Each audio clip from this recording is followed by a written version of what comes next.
Hello दोस्तों, हम आपका वेलकम करते हैं एजुकेशन पॉइंट सेंटर पर। आज हम बिजनेस के अंदर, बिजनेस ऑफ मैनेजमेंट के अंदर मैनेजमेंट की इम्पोर्टेंस के बारे में पढ़ेंगे, यानी प्रबंध के महत्व के बारे में पढ़ेंगे। इससे पहले पॉइंट में हमने मैनेजमेंट को डिफाइन किया था। उसके बाद उसकी कैरेक्टर स्केच के बारे में देखा, उसके फंक्शन के बारे में देखा है।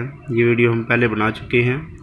अगर पहले वाली वीडियो में आपने ये चीज़ें देखनी है तो आप पीछे वीडियो में जाके देख सकते हैं। और अगर आपको अच्छी लगे तो लाइक ज़रूर करें, शेयर करें, सब्सक्राइब करें मेरे चैनल को अगर आपने नहीं किया है। तो आज का हमारा पॉइंट है इम्पोर्टेंस, यानी महत्व क्या है। सिग्निफिकेंस भी कह सकते हो मैनेजमेंट। तो देखते हैं होता क्या है कि भाई कोई चीज़ है हमारे लिए, उसकी वैल्यू क्या है, आज के टाइम में वैल्यू क्या है, वो चीज़ हमने देखनी है। जैसे आज हम देखते हैं बिजनेस मैनेजमेंट चल रहा है आज के टाइम में हमारी इकोनॉमिक देखते हैं सिस्टम, हमारी अर्थव्यवस्था को देखते हैं तो वहाँ पे बड़ी बड़ी इंडस्ट्रियल दिखाई देती है। उन इंडस्ट्रियल को चलाने के लिए किसी एक मैनेजर की ज़रूरत होती है जो बीच में सभी के साथ कोऑर्डिनेशन बनाता है, सहयोग बनाता है। वही चीज़ हमने देखनी है। तो यहाँ पे एक उसकी ज़रूरत के बारे में है। अगर भाई मैनेजर नहीं हो तो उसके अंदर क्या होगा। अगर मैनेजर है तो उसने क्या क्या ग्रोथ किया है, क्या क्या चीज़ें डेवलप की हैं, इंक्रीज की है, यही चीज़ें उसकी इम्पोर्टेंस को दिखाती है।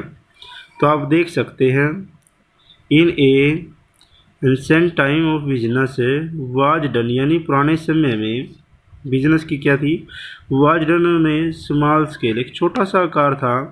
तो वहाँ पे and a management had no special importance, वहाँ पे कोई हम स्पेशल इम्पोर्टेंस नहीं कह सकते थे। लेकिन नाउ आज के टाइम में business is done on a big scale, आज के टाइम में बिजनेस का कारण दिन प्रतिदिन बढ़ रहा है। तो and consequently the need of management, वही बदलते जो बिग स्केल बना है वो कंडीशन बदली है पहले वाले से। तो नीड ऑफ मैनेजमेंट, तो यहाँ पे एक मैनेजमेंट की ज़रूरत है। Has been the felt in the view of the complexity and their solution, भाई जितनी भी समस्याएं आती है उनका समाधान लेकर आना ही मैनेजमेंट की ज़रूरत है, यानी आज के टाइम की ज़रूरत है, पहले वाले टाइम की नहीं थी। तो हिंदी में बोले प्रबंध का पुराने समय में कोई महत्व नहीं था, कोई ज़रूरत नहीं थी, क्योंकि बिजनेस का आकार पहले छोटा होता था। तो हम ये कह सकते हैं कि सारी की सारी कंडीशन जो भी ज़रूरतें थी वो अकेला व्यक्ति पूरी कर लेता था। लेकिन आज बिजनेस का आकार बढ़ रहा है जिसके कारण समस्याएं बढ़ रही है, तो उनके समाधान के लिए कोई तो आगे आएगा। वो कौन होगा? मैनेजर, यानी प्रबंधक होगा। तो ये था हमारा इसके बारे में। तो यहाँ पे हमारे थिंकर हैं वो क्या कहते हैं देखते हैं। अकॉर्डिंग टू ड्रकर, ये भाई हमारे जो बिजनेस ऑफ मैनेजमेंट के फादर भी बोले जाते हैं। मैं इसकी आपको स्नैप भी दिखाऊंगा और जॉर्ज टेरी की भी दिखाऊंगा। तो ड्रकर क्या कहते हैं, मैनेजमेंट इज ए डायनामिक, गतिशील एंड लाइफ गिविंग एलिमेंट, यानी जीवनदायक तत्व होते हैं दोनों। एवरी बिजनेस, हर बिजनेस के अंदर होते हैं। इट इज़ द एब्सेंस, यदि ये ना हो, the mean of the production remain, यानी जो प्रोडक्शन है remain nearly the means and can be never been the producer, production ही बना रह जाता है। इनकी यानी डायनेमिक और द लाइफ गिविंग अगर पॉइंट नहीं है तो ये वो फर्म क्या है, उसका प्रोडक्शन ही है। वो प्रोडक्शन ही है, कभी भी प्रोड्यूस नहीं बन सकता। यानी कच्चा माल ला कर गिर दिया तो उससे वो सामान नहीं बनेगा। सेकंड हिंदी में देख सकते हैं व्यवसायिक गतिशील जीव तत्व है, इसके अभाव में फर्म के साथ केवल साधन ही है, ये कभी उत्पादक नहीं बनेगी। अगर आप सामान ला कर रहे हैं तो बनेगा थोड़ी वो, जब तक ये चीज़ें नहीं है। तो अकॉर्डिंग टू जॉर्ज टेरी क्या कहते हैं, no the organisation can be the successful, को बिना ऑर्गेनाइजेशन के कोई भी सक्सेस नहीं हो सकता। Will a along of time, यानी लंबे टाइम तक सक्सेस नहीं हो सकता। इफेक्टिव मैनेजमेंट के बगैर to the large extent and the achievement, कोई भी लंबे टाइम की अचीवमेंट प्राप्त करनी है उसके लिए आपने social, economic and political object, यानी ये तीनों चीज़ें आपके उद्देश्य हैं, डिपेंड करते हैं टू एबल द मैनेजमेंट पर ही डिपेंड करते हैं। यानी कोई भी संस्था प्रबंध के बिना लंबे टाइम तक जीवित नहीं रहेगी, क्योंकि उसको चलाने के लिए आर्थिक, सामाजिक, राजनीतिक तत्वों की जरूरत पड़ती है। तो इस प्रकार से हम कह सकते हैं कि यदि किसी क्रिया में से प्रबंध को घटा दिया जाए तो शेष जीरो बचेगा। शेष क्या बचेगा? जीरो। यानी anything mean of the management is the nothing, यानी कुछ भी घटा दो मैनेजमेंट में से, सॉरी बिजनेस में से मैनेजमेंट घटा दिया तो इज द नथिंग, कुछ भी नहीं है। ठीक है ना। तो यहाँ पे मैं आपको जॉर्ज टैरी की इमेज दिखा रहा हूँ और ड्रकर की, जोनी ड्रकर कौन है? जो ये है हमारे मैनेजमेंट ऑफ बिजनेस फादर। ठीक है।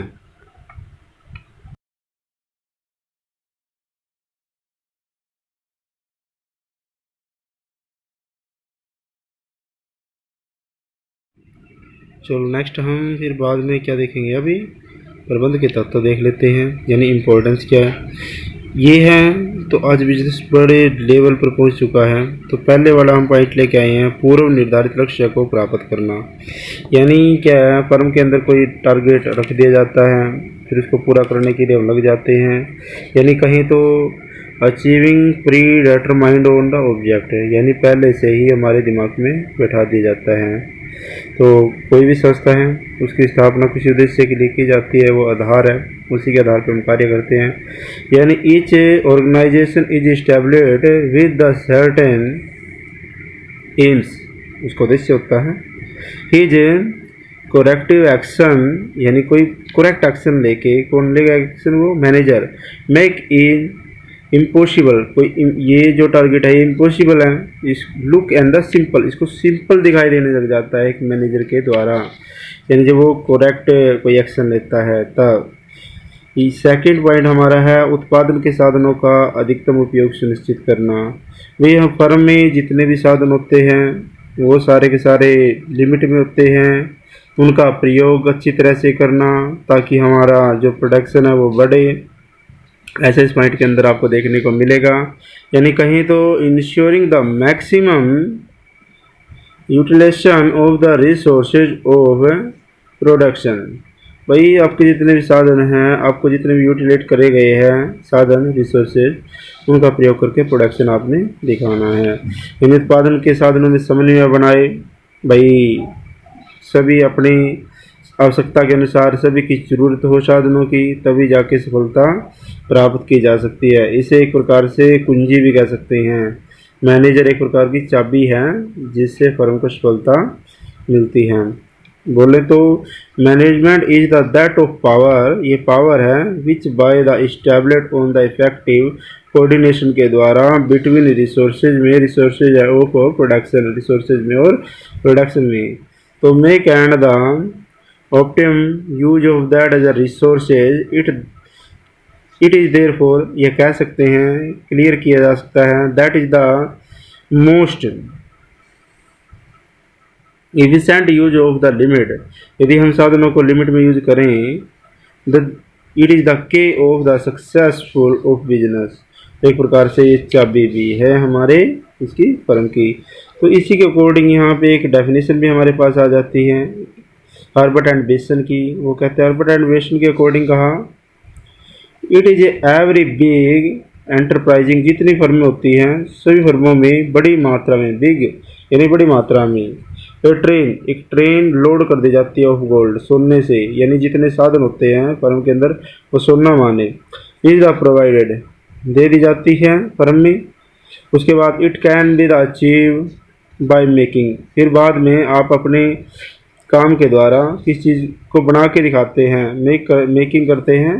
एंड बैटरी द रिसोर्सेज, साधनों का अच्छी तरह से यूज करते हैं। And putting and the end of the useless, यानी मैक्सिमम यूज उसके, and the mangles of the expenses, expenses को कम करके और जितने भी हमारे यूज है उनको मैक्सिमम करके तब जाके हम अपने साधनों को भरपूर मात्रा में यूज कर सकते हैं।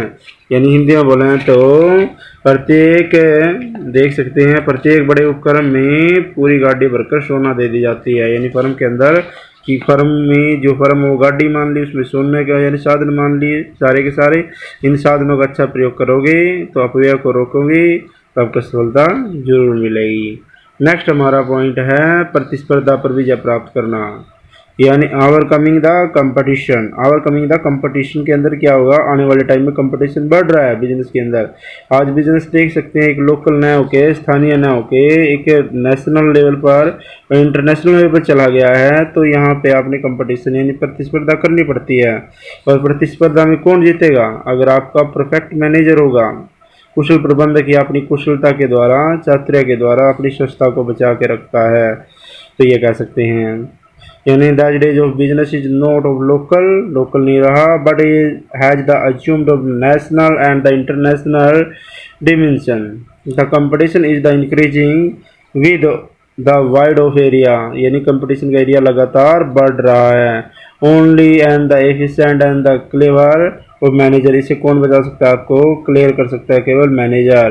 Can be the make and the reality and the shape of the reputation of the organisation, और रिपुटेशन करके आपको लगातार आपकी ऑर्गेनाइजेशन को बचा सकता है, ऐसा इसके अंदर बताया जा सकता है।